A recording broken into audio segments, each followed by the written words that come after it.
বসো এখানে। কি খাবে বলো, মানে কি নেবে, চা না কফি? না না কিচ্ছু না। আরে দুটো কফি বলি। কাজল, দুটো কফি দাও। বল। কি যে বলবো ম্যাডাম। রনি, আজ থেকে আর ম্যাডাম নয়, তুমি আমাকে দিদি বলে ডাকবে। অফিসেও? হ্যাঁ, অফিসেও। দেখো রনি, ঈশা তোমাকে খুব ভালোবেসে ফেলেছে। তো আমার বোনের বর, সে তো আমার ভাই হবে। তো সে যদি আমার ভাই হয়, বাড়িতে হয়, তো অফিসেও তো তাই হবে, তাই না?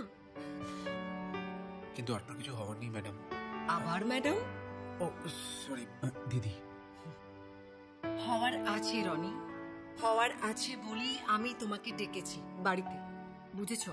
আসলে ম্যাম আজকে যা হয়েছে যদি আপনি জানতেন তাহলে আমার মনে হয় না এই কথাগুলো বলতে। রনি, আমি সব জানি, ঈশা আমাকে সব বলেছে। আসলে আমি জানতাম না তো তাই। আর সকালে ঘুম থেকে উঠে না ওই ঈশার কথাগুলো শুনে কিরকম একটা ওর উপর রেগে জানা তাই বললাম। না বাবা, দেখো ঈশাও যথেষ্ট খারাপ ব্যবহার করেছে, ওর উচিত হয়নি এইভাবে ব্যবহার করা। আমার ফ্যামিলির যা চিন্তা ভাবনা, মানে এটা যে কেউ হলে এরকমই বিহেভ করতো, তাই ঈশা খুব একটা খারাপ কিছু বিহেভ করেনি। আরে এই চিন্তা ভাবনাটাই তো বদলাতে হবে রনি। Just impossible. রনি, যে তার শুধু মুখের কথায় 250 কোটি টাকার একটা প্রজেক্টকে অ্যাপ্রুভ করিয়ে দেয়, আর যাই হোক তার মুখে অন্ততপক্ষে এই কথাটা মানায় না। রনি, আমার কাছে একটা দারুণ আইডিয়া আছে। কি আইডিয়া? সেটা তো তোমাকে আমি একা বলবো না, তোমাকে এবং ঈশাকে দুজনকে একসাথে বলবো খাবার টেবিলে। তার আগে যাও, গিয়ে ওর রাগটা ভাঙিয়ে নিয়ে এসো। এই না না থাক। আরে যাও। না না থাক না। রনি, আমি কিন্তু তোমার অফিসের বস বলছি, তোমাকে এক্ষুনি যেতে হবে। হ্যাঁ, ব্যাগটা এখানে থাকো, যাও। হ্যাঁ যাচ্ছি। আরে এদিকে, হ্যাঁ ওদিকে না, এদিকে।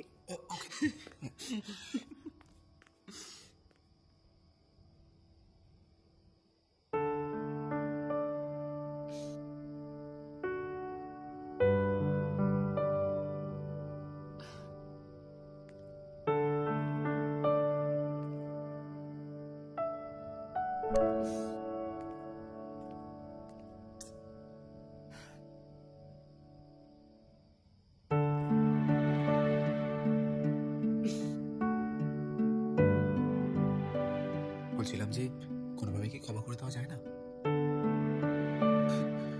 দেখো আমার আসলে জানা নেই তো এই মেয়েদের রাগ কিভাবে ভাঙায়।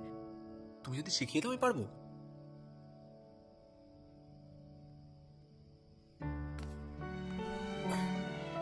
জানো তো, লাইফে প্রথমবার কোনো মেয়ের খাটে বসলাম।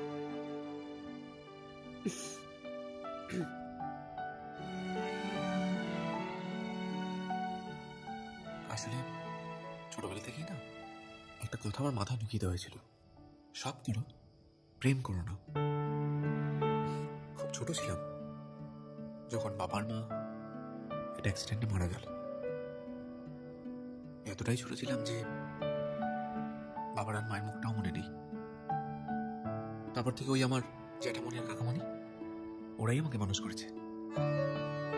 এরকম না যে আমি চেষ্টা করিনি, মানে বাইরে বেরোবার পর দেখলাম যে দুনিয়াটা একদম আলাদা আর আমি কতটা পিছিয়ে আছি। তাই মানে চেষ্টা করেছি আর 5টা ছেলের মতো নিজেকেও পাল্টে ফেলি, কিন্তু দিনের শেষে ওই যে সেই বাড়িতেই ফেরত যেতে হয়। তারপর তুমি এলে জীবনে আর সব কিছু উলটপালট হয়ে গেল।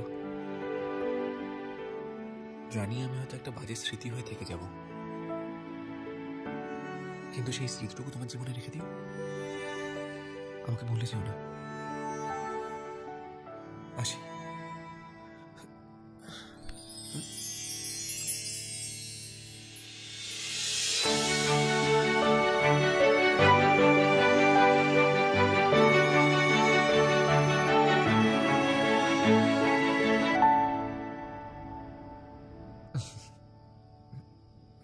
রনি, আমি অনেকদিন পরে রান্না করেছি, খেয়ে জানাও কেমন হয়েছে। প্রচন্ড এক্সাইটেড, কিন্তু একটা রুল আছে, খারাপ হলেও ভালো বলতে হবে। তুই এত বাজে কথা বলিস কেন বলতো? চুপ কর। আরে খেতে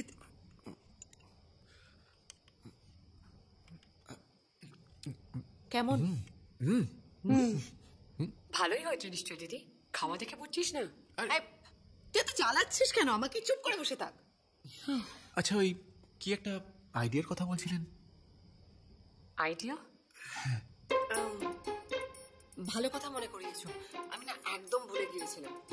আচ্ছা রনি, তুমি আমাকে একটা কথা বলো যে তোমাদের বাড়িতে কোনো মহিলা কখনো থাকতে আসেনি? থাকা থাকা তো দূরের কথা, ঢুকতে পর্যন্ত দেয় না। কিন্তু আমি তো ঢুকেছিলাম। হ্যাঁ, কিন্তু যাতে আর কেউ না ঢুকতে পারে ওই জন্য কাকামুনি আবার দেওয়ালের উপর বড় বড় করে লিখে রেখেছে যে মহিলা প্রবেশ কঠোরভাবে নিষিদ্ধ।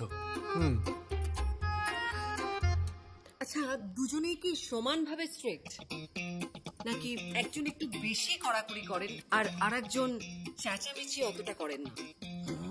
হ্যাঁ, মানে যদি আমি কম্পেয়ার করি তাহলে কাকামুনি একটুখানি কম চেল্লায় আর জেঠুমনি একটু বেশি চেল্লায়। বাহ, তার মানে আমরা ধরে নিতে পারি যে তোমার কাকামণি মেয়েদেরকে খুব একটা অপছন্দ করেন না, এবং এটাও ধরে নেওয়া যেতে পারে যে তোমার কাকামণির জীবনে কখনো না কখনো কেউ না কেউ এসেছিল, এবং সেই সম্পর্কটা ফ্যামিলির চাপে পড়ে তোমার জেঠুমনির একঘেয়েমিতে মানে একগুয়েমিতে সম্পর্কটা বেশি দূর এগোয়। হ্যাঁ হতে পারে, বাট আমার ঠিক জানা নেই।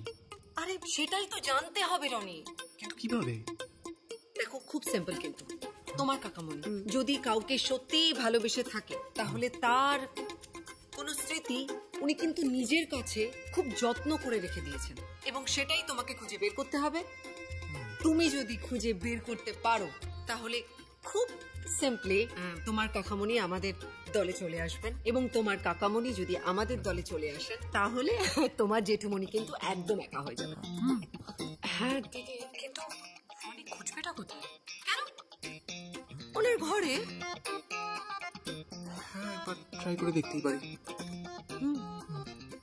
এনিওয়েজ, আপাতত তুমি বরং মাংসটা ট্রাই করো, আমি বানিয়েছি। কি?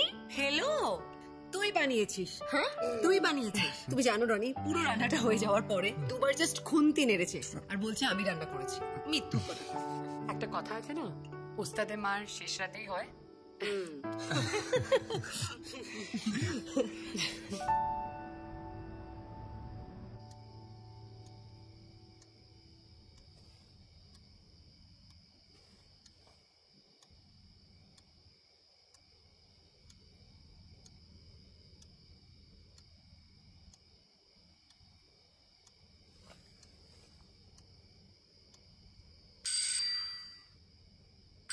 আরে খুলছি বাবা, খুলছি। ওফ, এই আরে তো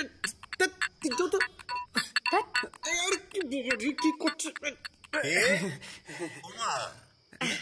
অফিসের কলিগ। আচ্ছা আচ্ছা আচ্ছা, তাহলে যাও উপরে নিয়ে গিয়ে বসাও। বন্ধু বান্ধবরা তোমরা আসবি, বা ওর একটু ভালো লাগবে একা একা। না না না, প্রণাম করতে এসেছে, প্রণাম করে চলে যাবে। যাও।